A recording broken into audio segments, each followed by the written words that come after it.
What is up guys, Taylor Moore here, and today we're kicking it old school with another 10 tips video, but this time it's for the Mavic 2 Pro. Now there are going to be some similarities to my Mavic Pro video, but there are also some very key differences. So grab your notebook, grab some popcorn, grab a friend, whatever you might need. We're about to jump in. Need a place to film some drone footage. Indianapolis is not quite the best. Where should I go?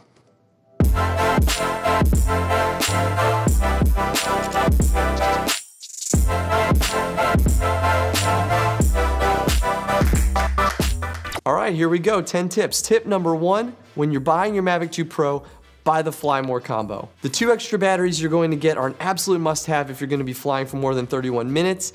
The bag that comes with it is great, especially if you're only taking a drone with you. Those extra props are always great to have, but the biggest thing is the charger. So now you get to charge 4 batteries at once. You're no longer doing one at a time, and the charger allows you to charge them vertically instead of that old laid out pattern that the old charger for the Mavic Pro used to have. Absolutely clutch and a must-have, especially if you're going on longer shoots. Now I'd also consider buying the DJI Care Refresh Protection Program. What this allows you to do is if you crash your drone, something goes wrong, you can get a replacement for only $120 and a second replacement for only $140. Birds attacking your drone happens, walls happen, all that stuff happens. It's good to have.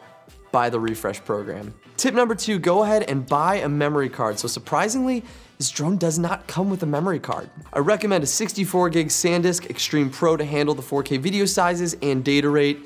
They're reliable, they're fast, it's a great choice. Also, when you first plug the card in, make sure you head into the settings through the remote controller and make sure you format that SD card so that it's properly recognized by your drone. A couple notes here, this drone does come with something like 8 gigs of internal available storage, so if you happen to forget a memory card, you're able to record directly to that internal storage. This can be accessed via a USB-C connection on the side of the drone. I'm so happy about this. I cannot tell you how many times I've gone outside, I've gone to shoot, and I've forgotten a memory card. It's great at least to just have this as an option. Tip number 3, ideal camera settings. So I'm not even gonna beat around the bush. Here are those settings if you don't wanna watch or listen to me, but now let's jump in. I'm gonna tell you why I chose each of those camera settings. So right off the bat, we're shooting in manual mode. ISO. We're going to keep the ISO as low as possible to prevent noise in our footage. ISO is essentially artificial light added to brighten your footage. We want this preferably at 100, but it's a variable that can be changed. I usually never shoot above 200 ISO if I don't have to. The aperture. Now the aperture can float based on lighting conditions.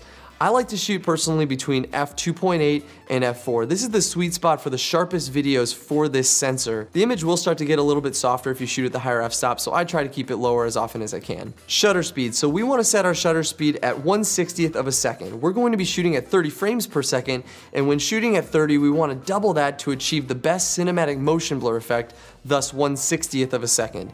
If we were shooting at 60 FPS, we'd use 1/120th of a second, and so on and so forth. Now getting into some of those deeper settings, like I just said, we're going to be shooting in 4K at 30 frames per second. You can either shoot in high quality or full FOV, which stands for field of view, and both honestly look really wonderful. The HQ is going to give you a cropped in view at full resolution and has slightly more detail, while full FOV will give you a much wider shot. There is a quality difference between shooting in HQ versus FOV, but honestly, it's pretty small. Now, I really love this, especially if you're shooting at something like a wedding where you need to be able to punch in, but you want to keep your drone a little bit further away. The HQ mode is going to be perfect for that. In both modes, you're also getting that full 10-bit color. Quick science lesson here, why is 10-bit color better than 8-bit color? This refers to the amount of colors available to the sensor to interpret light. So as a comparison, picture a basic pack of crayons that represents 8-bit color. If you were to draw a rainbow, those would be your only color choices, and so there'd be harsh distinctions between each color. In videography, we call this banding, and you would see it particularly in filming color gradients, such as sunrises and sunsets. Now, 10-bit color is like having a paint set. You have exponentially more colors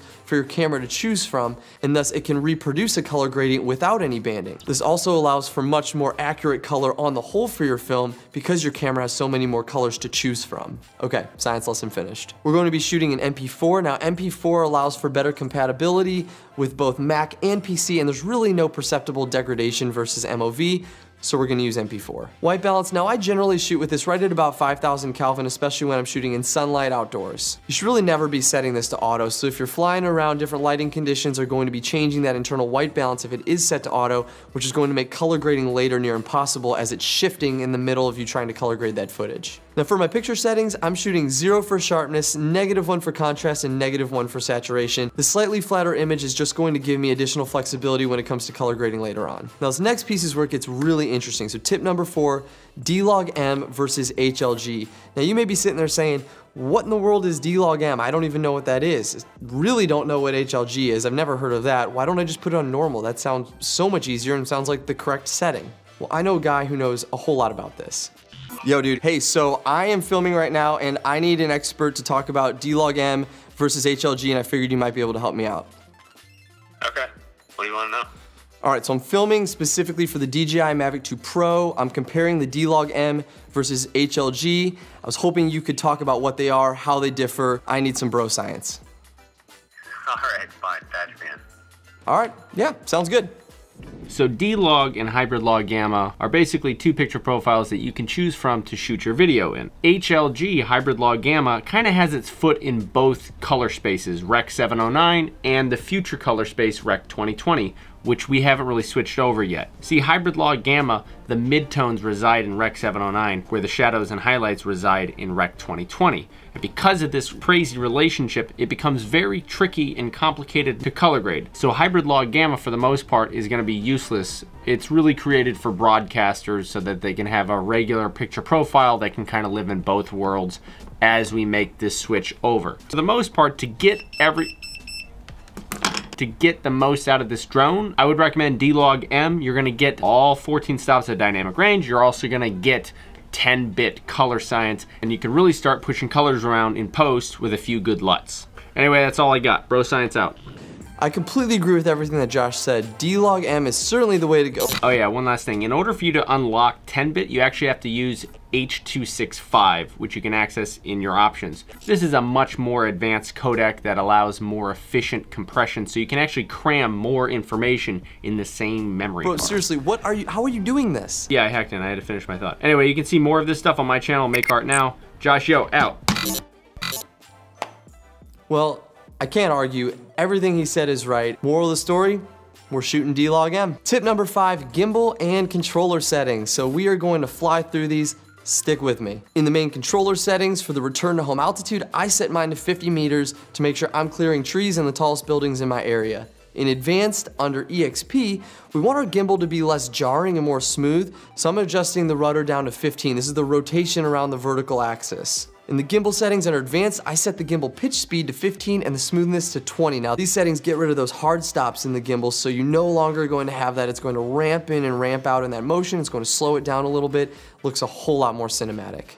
Now under the remote control settings, I'm turning on charge phone to keep my phone from draining while filming. Love this feature. In the RC pad settings, I changed the up and down to shutter speed and the left and right to aperture. These are two settings that I'm commonly adjusting, and it's nice to get there without having to enter in the menu. Now under image transmission, this can be set to HD. It sends a clearer picture to your phone, which is nice, but it may introduce some lag when the connection is weak, so this one's up to you. I usually keep it off. It's just not that necessary, but at least you know it's there. Now under the camera settings, let's turn on the histogram. This is gonna show us graphically if our highlights are blown out or if our shadows are being crushed, if we see that waveform pushing up against either end. We always want it to sit somewhere in the middle, skewing towards the highlights to get the most out of our DLOG-M footage. That's what retains the most data. Go ahead and turn on overexposure alerts. This is going to show you when you're losing detail in the highlights, which is again super helpful, especially when shooting DLOG-M. Focus peaking. Now this is a really nice feature to have and is going to show you exactly what's in focus. I don't really use it though because it ends up being just a ton of red all over the screen, but if you absolutely need it for some reason, at least know that it's there in case an application calls for it. That's it. That's all I'm changing when it comes to my controller and my gimbal. Tip number 6, buy neutral density filters. Now some may say, well, I can change the aperture and I can change the ISO and I could even change the shutter speed. Why in the world should I buy ND filters? That seems like something I absolutely don't need. When it comes to your drone, you need to be living by this mantra. Don't change the camera to fit the light, change the light to fit the camera. Now we want to always be shooting at those optimal camera settings, and the problem is when we're at those settings, if you're shooting in bright light, you're going to end up with blown out footage more than likely. So how do we fix this? We're going to be using neutral density filters. So ND filters or neutral density filters are basically going to act as sunglasses for your camera, cutting out a whole bunch of that light before it even gets to the sensor without changing the color in any way, and is going to allow you to shoot at those optimal camera settings. So practically, if I was shooting in a bright light situation, I might put on an ND16 filter, which is going to cut out 4 stops of light, and then adjust the ISO and the aperture just until I start seeing those overexposure alerts, and then I'm going to adjust them down just 1 setting until we're out of the overexposure alerts. It's going to be optimized for DLOG-M, and you're going to be ready to shoot some of the best cinematic footage that you possibly can. Now, I use both DJI's filters as well as Polar Pro's filters. Links are in the description for both. They're both awesome. Tip number 7, know the laws. So you got your drone, you got it all set up, you're ready to go. Now you need to make sure that you understand the regulations based on the type of flying that you want to do. If you're flying just for fun, you're going to be falling under the FAA's Part 101 regulations, which is only going to require that you register your drone. This is great because it means if you're flying for recreation, you do not need a license, but it is US law that all drone users do need to register their drone with the FAA. Now, if you're looking to fly your drone commercially, which means you're going to be selling your footage, you're going to fall under the FAA's Part 107 regulations, and this means you're going to need a 107 license. It's not hard to get, it's not hard to pass the test, but it is going to require studying unless you're a pilot and you already know all that information, but you are going to need to get that license, and you are still going to need to register your drone if you're going to be flying commercially. Now, things to remember, places you shouldn't be flying and things you shouldn't be doing no matter what type of flyer you are. It's illegal to fly within 5 miles of an airport without authorization from air traffic. You can't fly near military bases. You can't fly in most national parks as much as you might want to. Tickets have been written for this, so be very careful with this one. You actually can't legally fly at night unless you have a waiver. And definitely do not be flying around emergency response officers, police officers, firefighters. As cool as it might be to film some of those events, don't be filming them. You're going to get in their way and it's illegal.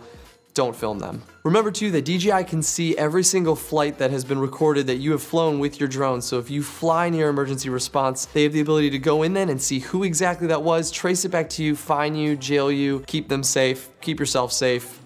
Make good choices. Now remember that every country you might visit also has their drone regulations, so make sure you study up, read up, get educated before you travel to make sure you're not flying where you shouldn't be. Links are going to be posted below with a ton of great information on this, on where you can fly, where you can't fly, Part 101, Part 107, where to get registered, all that jazz. It's all going to be below. Tip number 8, flight preparation. So it's the day of, you're about to fly. There's a few things you're going to want to check before you actually fly. First, the weather. You don't want your drone caught in a thunderstorm or a rainstorm while you're flying. 2, the legality of wherever it is that you're choosing to fly, so you don't want to accidentally be flying somewhere illegally. 3rd is the KP index, which gives you an idea of how much electromagnetic interference your drone might see from solar activity. Above a 6 or a 7 on that scale, you could possibly see some signal compass interference while flying. Luckily, there are iOS and Android apps that give you all of this information. So my favorite one of these, specifically on iOS, is Drone Buddy, and on Android is Before You Fly and Hover. The maps in them are generally great. They'll show you exactly where you can fly, where you shouldn't be flying. It'll give you the weather, it'll show you the KP index. It's great to just get educated before you go out and fly for the day. Tip number 9, the basic edit and color correction. So you're done with shooting, you took my advice and you shot with that DLOG-M footage.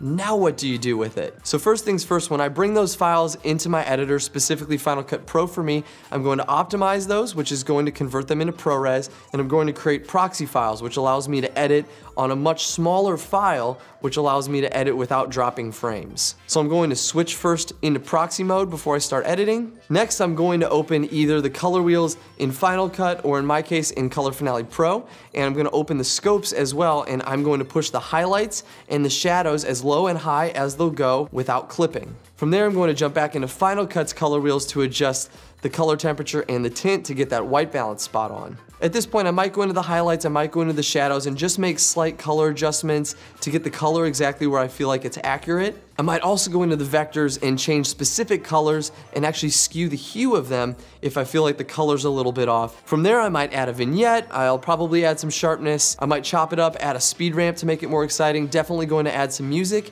and then from there, you could just export it.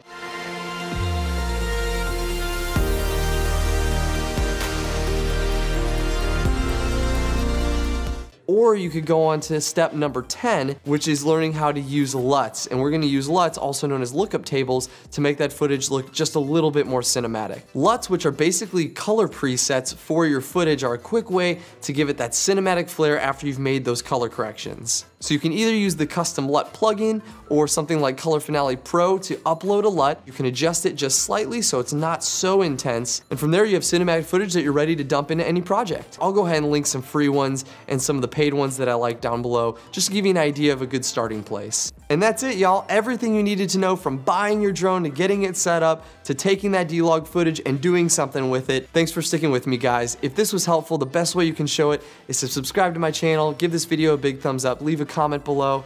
Can't wait to see what you guys create.